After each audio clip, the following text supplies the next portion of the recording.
बिस्मिल्लाहिर्रहमानिर्रहीम अस्सलाम वालेकुम वेलकम टू अवेयरनेस सर्विसेज। जी दोस्तों, आज की इस वीडियो में एक बार फिर से हम डिस्कस करने जा रहे हैं चलने वाली किस्त के हवाले से। आप सबको पता है कि भाई पिछले हफ्ते से जो है वो किस्त जारी है। एचपीएल के सिस्टम में काफ़ी सारे मसाइल थे, लेकिन अल्हम्दुलिल्लाह कल तक जो है वो काफ़ी सारे हल हो चुके हैं। लेकिन अभी भी कुछ इशूज़ जो हैं वो एटीएम के हवाले से बाकी हैं। सुनने में आ रहा है कि भाई एटीएम जो है वो बैंक टाइमिंग में वर्किंग में है। उसके अलावा जो है वो फिर से वही प्रॉब्लम आ रहा है कि भाई उसमें बिस्प जो है वो डिसेबल कर दिया गया है। तो इसी हवाले से मज़ीद भी डिस्कस करेंगे और कुछ दोस्तों के सवालात जो थे उनकी जवाबात भी इंशाल्लाह आज की इस वीडियो में आप लोगों को दूंगा। ठीक है, तो मज़ीद आगे बढ़ने से पहले अगर आप चैनल पर नए हैं तो चैनल को सब्सक्राइब कर दें, साथ ही बेल आइकन भी ऑन कर दें ताकि वीआईएसपी के मुतालिक अपडेट्स आपको टाइम टू टाइम मिलती रहें। जी हाँ दोस्तों, तो अब बात करते हैं उन क्वेश्चंस के हवाले से कि भाई क्या क्वेश्चंस पूछे जा रहे हैं। तो वसीला तालीम प्रोग्राम के हवाले से एक भाई ने क्वेश्चन पूछा है, वो मैं आपको बता देता हूँ और उसको मैं क्लियर भी कर देता हूँ। भाई ने ये पूछा है कि हमारे बच्चों की पेमेंट नहीं आई, क्या ये पेमेंट जो है वो एरिया वाइज चलती है। तो मैं उस भाई को बता देना चाहता हूँ, आप तमाम लोगों को बता देना चाहता हूँ कि भाई पेमेंट एरिया वाइज नहीं चलती। ठीक है, वसीला तालीम प्रोग्राम की पेमेंट जो है वो पूरे पाकिस्तान में रिलीज़ हुई है, तो सबकी आई होगी। जिसकी नहीं आई है वो जो है अपने बच्चे जाके चेक करवाए कि भाई बच्चे सस्पेंड तो नहीं हुए, क्योंकि बाज़ औक़ात ये होता है कि भाई बच्चों की हाज़िरी नहीं मिलती तो वो क्वार्टर उसको रिलीज़ नहीं किया जाता। इस तरह से 3 क्वार्टर तक वेट किया जाता है। अगर तीनों क्वार्टर में बच्चों की हाज़िरी नहीं मिलती पूरी 70%, तो उस बच्चे को ड्रॉप आउट किया जाता है, मतलब इस प्रोग्राम से निकाला जाता है। ठीक है, तो उसके लिए फिर यही तरीक़ेकार होता है कि भाई उसकी आप स्लिप दोबारा से जो है वेरीफ़ाई करवा के दोबारा से बीएसपी ऑफ़िस में जाके जमा करवाएँ और अपने बच्चे की डेटा को अपडेट करवाएँ। तो जैसे अपडेट होगा तो फिर वो इसी प्रोग्राम में शामिल हो जाएगा। ठीक है, और किसी भाई ने पूछा कि सर हमें पहले जो है वो पैसे थोड़े कम मिले थे, इस दफ़ा जो है हमें पैसे ज़्यादा मिले हैं, तो ये क्या वजह है।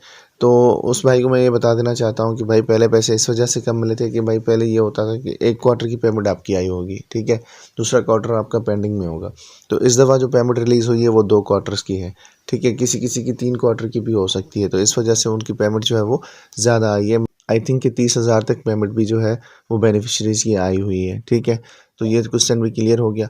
और एटीएम के हवाले से पहले भी पूछा गया था, आज भी पूछा जा रहा है कि एटीएम क्या इतवार को वर्किंग में होते हैं या नहीं होते। तो मैं आपको बता चुका हूँ कि भाई एटीएम इतवार को वर्किंग में होते हैं, लेकिन अब ये बैंक की जानिब से बंद किए जा रहे हैं, तो ये बहुत ज़्यादा इशूज़ हैं। तो नहीं कह सकते कि भाई आपके पैसे इतवार को निकलेंगे या नहीं निकलेंगे। और दूसरी अपडेट मैं आप लोगों के साथ ये शेयर करना चाह रहा था कि भाई बीएसपी की जानिब से बताया गया था कि भाई सैटरडे संडे सिस्टम जो है वो ऑन रहेगा, पेमेंट जारी रहेगी, लोग जाके अपनी पेमेंट वसूल कर सकते हैं।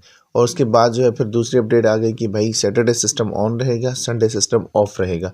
कहा यह जा रहा था कि भाई लोकल बॉडी इलेक्शन जो है वो होने जा रही है, इस वजह से संडे को सिस्टम को ऑफ रखा जाएगा और सैटरडे हमारा जो है वो ओपन रहेगा। आप लोगों ने देखा कि भाई सैटरडे ओपन था, लेकिन कल जो है आपको जाने की ज़रूरत नहीं है और कल जो है वो सिस्टम ऑफ रहेगा।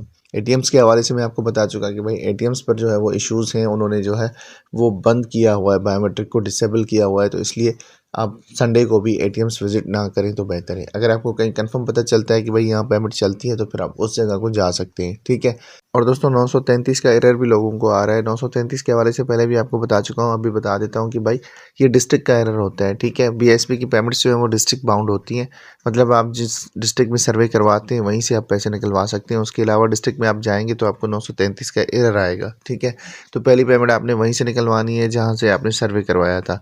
अगर आप चेंज करवाना चाहते हैं, बहुत दूर है, तो फिर उसका तरीक़ाकार ये होता है कि भाई बीएसपी ऑफिस में जाएँ, आप वहाँ पर एप्लीकेशन दें और उसके बाद वो आपको प्रोसेस कर देते हैं। ठीक है, तो यही इसका तरीक़ाकार है। अदरवाइज़ आप वहीं पहली पेमेंट निकलवाएँ और उसके बाद जो है आप एटीएम से निकलवा सकते हैं कहीं पे भी पूरे पाकिस्तान में। ठीक है, मतलब ये है कि भाई पहली पेमेंट अगर आपकी कराची से है तो आप पहली पेमेंट वहाँ से लेके आएँ, उसके बाद जो है पूरे पाकिस्तान में आप कहीं भी जाएंगे तो आप एटीएम यूज़ कर सकते हैं। ठीक है, बायोमेट्रिक एटीएम कार्ड वगैरह नहीं मिलता, अब बायोमेट्रिक एटीएम यूज़ होता है। ठीक है दोस्तों, तो आज की वीडियो में इतना ही, मेरे ख्याल में इनफ है ये, फिर वीडियो लंबी हो जाएगी। इंशाल्लाह नेक्स्ट वीडियो में कुछ अहम सवालात को लाजमी डिस्कस करूँगा। थैंक्स फॉर वॉचिंग, अपना बहुत सारा ख्याल रखिएगा। मिलते हैं अगली वीडियो में, तब तक के लिए अल्लाह हाफिज़।